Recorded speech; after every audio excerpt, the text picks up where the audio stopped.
میں جب گھر میں داخل ہوئی تو میری خالہ میرے ابو سے سکون لے رہی تھی۔ میرے ابو خالہ کے پیچھے لگے ہوئے تھے۔ وہ منظر دیکھ کر میرا بھی دل کرنے لگا تھا کہ میں بھی ابو کے ساتھ السلام علیکم ناظرین، میرا نام نتاشا ہے، میری عمر 24 سال ہے۔ میری فیملی میں ٹوٹل 4 افراد رہتی تھی، میرے امی ابو، میری ایک خوبصورت خالہ اور میں۔ میرا کوئی بھائی نہیں تھا۔ میری خالہ بہت خوبصورت تھی اور خالہ ہمارے پاس ہی رہتی تھی۔ میری خالہ کا نام کرن ہے۔ میری خالہ کرن بہت خوبصورت تھی اور میری امی اور خالہ 2 بہنیں تھیں۔ میری خالہ کرن کو طلاق ہو چکی تھی، اس کے شوہر نشہ کرتی تھی، تو خالہ نے اپنے شوہر سے طلاق لے لی تھی اور ہمارے گھر آ گئی تھی۔ میرے ابو کا نام جمیل ہے۔ میرے ابو 40 سال کے ہیں اور بہت خوبصورت ہیں۔ ہماری فیصل آباد کی رہائش ہے اور کپڑے کی دکان تھی۔ ہمارے پاس کافی پیسہ تھا اور میرے ابو ایک کھاتے پیتی فیملی سے تعلق رکھتے تھے۔ میں بہت عیاش قسم کی لڑکی تھی اور بہت خوبصورت بھی تھی۔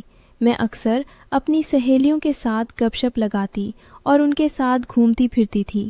میری سہیلیاں بہت خراب قسم کی فیملی سے تعلق رکھتی تھی اور انہوں نے مجھے جو باتیں بتائی تھیں وہ باتیں میں نے کبھی بھی نہیں سنی تھی۔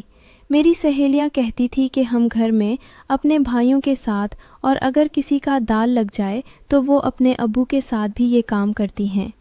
میں جب ان کی باتیں سنتی تو میرے ہوش اڑ جاتی تھی کہ ایسا کیسے ممکن ہے کہ کوئی لڑکی اپنے ابو کے ساتھ یا اپنے بھائی کے ساتھ یہ کام کرے، لیکن یہ میری غلط فہمی تھی۔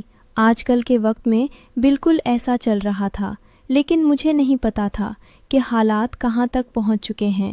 میں ایک معصوم سی لڑکی تھی اور مجھے اتنا نہیں پتا تھا، لیکن جب میں کالج جانے لگی اور اپنی سہیلیوں سے ملتی تھی تو میری سہیلیوں نے مجھے جو باتیں بتائی تھیں وہ باتیں دیکھ کر مجھے بھی یہ احساس ہونے لگا تھا کہ واقعی میری سہیلیاں ٹھیک کہتی ہیں، آج کل دنیا بہت خراب ہو چکی ہے۔ مجھے فیشن کرنا بہت پسند تھا۔ میں تنگ سے کپڑے پہنتی تھی اور تنگ سے کپڑے پہن کر گھر میں بڑی موج کے ساتھ رہتی تھی۔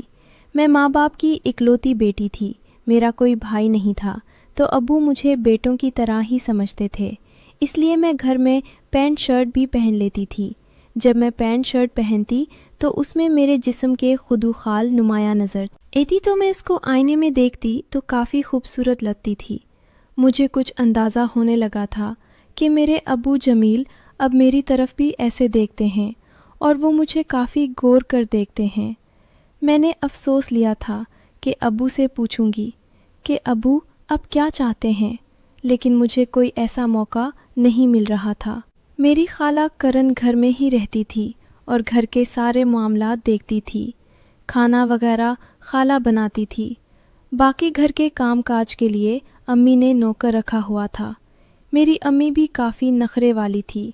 امی کی عمر 40 سال تو ہو چکی تھی، لیکن ابھی امی بھی جوان ہی نظر آتی تھی۔ لیکن میری خالہ کرن امی سے زیادہ جوان تھی اور خوبصورت بھی تھی۔ خالہ تو ابھی فقط 25 سال کی ہی تھی۔ میں خالہ کرن کے پاس بیٹھتی ہیں تو مجھے کافی باتیں سناتی تھی اور کافی باتیں بتاتی تھی۔ میں خالہ کی باتیں سن کر کافی حیران ہوتی تھی۔ میں خالہ سے اس کی خوبصورتی کا راز پوچھتی تھی اور یہ بھی پوچھتی تھی کہ اب کے شوہر اب کو کتنا محبت کرتی تھی اور کس طرح محبت کرتی تھی۔ خالہ اکثر مجھے بتاتے بتاتے شرما جاتی تھی اور کہتی تھی تم مجھ سے ایسی باتیں مت پوچھا کرو، لیکن میں خالہ کو مجبور کر دیتی تھی۔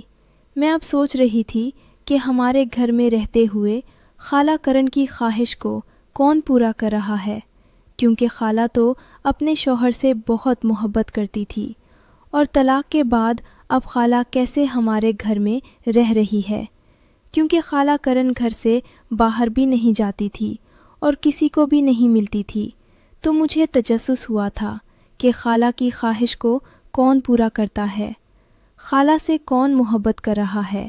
اس لیے میں چھپ کر یہ معاملہ دیکھنا چاہتی تھی، کیونکہ میرے ابو خالہ کے رنگ کے ساتھ بہت ہنسی مذاق سے باتیں کرتی تھی۔ تو اب میں نے سوچ رکھا تھا کہ ابو اور خالہ کرن کا معاملہ دیکھوں گی کہ کہانی میں